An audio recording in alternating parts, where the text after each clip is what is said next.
আমরা তো গরুর মাংস অনেকেই অনেকভাবে রান্না করে থাকি, তবে আমার মতো করে আজকে আপনাদের মাঝে রান্না করে দেখাবো। হ্যালো বন্ধুরা, আসসালামু আলাইকুম, welcome back to my channel.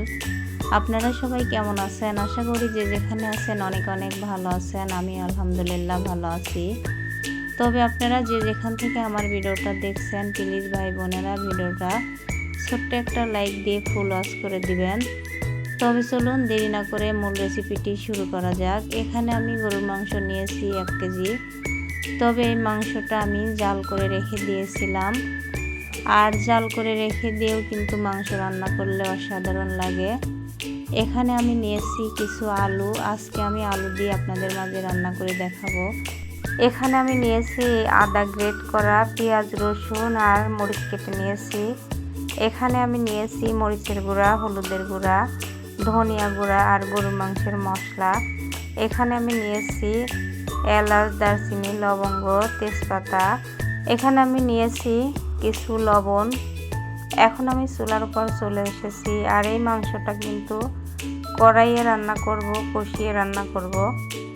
এখন আমি চুলার উপর কড়াই বসিয়ে দিয়েছি, দিয়ে দিলাম পরিমাণ মতো তেল। তেলটা গরম হয়ে গেছে। এখানে আমি এলাচ, দারচিনি, লবঙ্গ, তেজপাতা আর জায়ফল দিয়ে দিয়েছি।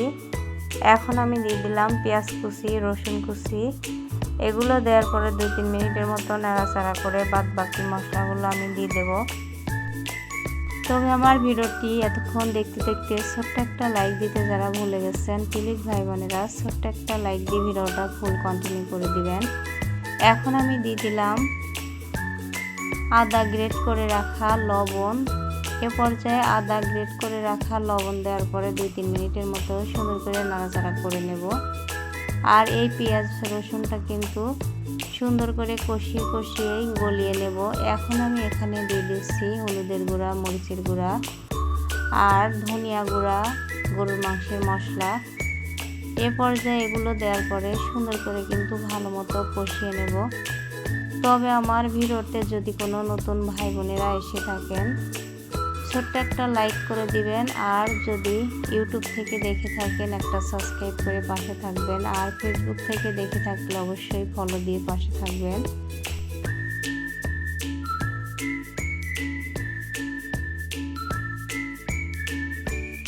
এ পর্যায়ে দেখতে পাচ্ছেন অনেকটাই কষানো হয়ে গেছে মশলাগুলো। এখন আমি কেটে রাখা কাঁচামরিচগুলো দিয়ে দিচ্ছি।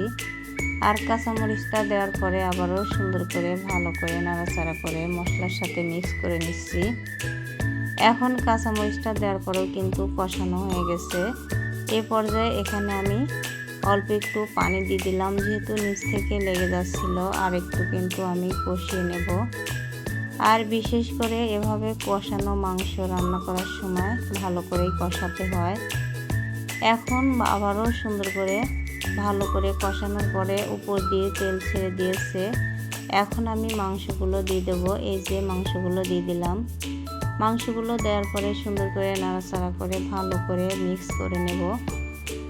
আর যে যেখান থেকে আমার ভিডিওটা দেখছেন, আমার ভিডিওটি কেমন হয়েছে অবশ্যই কমেন্ট বক্সে জানিয়ে যাবেন। আর পুরাতন ভাইয়ারা আপুরা আমার পাশে যারা আছেন, আপনাদেরকে অসংখ্য ধন্যবাদ আর মন থেকে অনেক অনেক ভালোবাসা রইল। এ পর্যায়ে দেখতে পাচ্ছেন সুন্দর করে মিক্স করা হয়ে গেছে। এখন আমি এই যে ঢাকা দিয়ে দিয়ে কিন্তু মাংসটা ভালো করে কষিয়ে নেব। এখন ঢাকা খুলে নিয়েছি। দেখতে পাচ্ছেন মাংসটা কতটা কালার এসেছে। আর মাশাআল্লাহ দুর্দান্ত হয়েছিল খেতে। কিন্তু খুবই কম মশলায় আমি কিন্তু আর কোনো মশলা ব্যবহার করব না, একবারে দিয়ে দিয়েছি। আবারও ঢাকা দিয়ে ঢেকে দিয়েছিলাম। আবারও সুন্দর করে নাড়াচাড়া করে ঢাকা খুলে কষিয়ে নিচ্ছি। আর এ পর্যায়ে আমি এখানে যে কেটে রেখে দিয়েছিলাম আলুগুলো দিয়ে দিলাম। আলুগুলো দেওয়ার পরে আবারও সুন্দর করে ভালো করে কিন্তু কয়েক মিনিট কষিয়ে নেব, তা না হলে কিন্তু আলুগুলো সেদ্ধ হবে না। আলুগুলো দেওয়ার পরে কিন্তু অনেকটা সময় নিয়ে আমি কষিয়ে নিয়েছি। এখন আমি এই যে একদম ফুটন্ত গরম পানি দিয়ে দিয়েছি। যেহেতু আমি প্রেসার কুকারে ব্যবহার করব না, এভাবে কড়াইয়ে রান্না করব, এই জন্য গরম পানি ফুটন্ত দিয়ে রান্না করলে কিন্তু মাংসটা সুন্দর মতো সেদ্ধ হবে। পানিটা দেওয়ার পরে কিন্তু নাড়াচাড়া করে দিয়ে আমি ঢাকা দিয়ে ঢেকে দিয়েছিলাম। ঢাকা খুলে আবারও নাড়াচাড়া করে আবারও ঢাকা দিয়ে দিলাম। এ পর্যায়ে দেখতে পাচ্ছেন মাংসের ঝোলটা কিন্তু শুকিয়ে গেছে। আর এভাবে করে আলু দিয়ে রান্নার কারণ কিন্তু রুটি দিয়ে খাওয়া, আর আগের দিনকে মাংস রান্না করছিলাম সেটা কিন্তু খিচুড়ির সাথে খেয়েছিলাম। তবে আমার ভিডিওটি এতক্ষণ ধৈর্য সহকারে আপনাদের দেখার জন্য অসংখ্য ধন্যবাদ, আর মন থেকে অনেক অনেক ভালোবাসা রইল। কথা বলতে বলতে রান্নাটা কিন্তু আমার হয়ে গেছে, এই যে নামিয়ে নিয়েছি। মাশাআল্লাহ, ফাইনাল লুকটা দেখতেই পারছেন কতটা লোভনীয় হয়েছে। খেতে কিন্তু দুর্দান্ত হয়েছিল। যেভাবে রান্না করি না কেন তো মাশাআল্লাহ আমাদের পরিবারের সবারই কিন্তু পছন্দ। এখন আমি আপনাদেরকে নাড়াচাড়া করে দেখাচ্ছি মাংস রান্নাটা কেমন হয়েছে। আবারও বলতেছি, যে যেখান থেকে আমার ভিডিওটা দেখছেন, ইউটিউব, ফেসবুক, অবশ্যই আমাকে সাপোর্ট করবেন, আমার পাশে থাকবেন।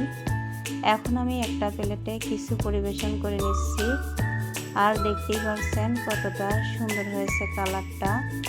তবে আমার ভয়েস বা ভিডিওতে যদি কোনো ভুল ত্রুটি হয়ে থাকে প্লিজ সবাই ক্ষমা দৃষ্টিতে দেখবেন, কারণ আজকে কিন্তু ভয়েসটা আমার অনেকটাই খারাপ হয়েছে, সারাদিন কারেন্ট ছিল না। আর রেসিপিটি কেমন হলো অবশ্যই কমেন্ট বক্সে জানিয়ে যাবেন। আজকের মতো রেসিপিটা এখানেই শেষ করছি। অন্য কোনো দিন অন্য কোনো নতুন রেসিপির সঙ্গে দেখা হবে। ততক্ষণে সবাই ভালো থাকবেন, সুস্থ থাকবেন। আল্লাহ হাফেজ, আসসালামু আলাইকুম।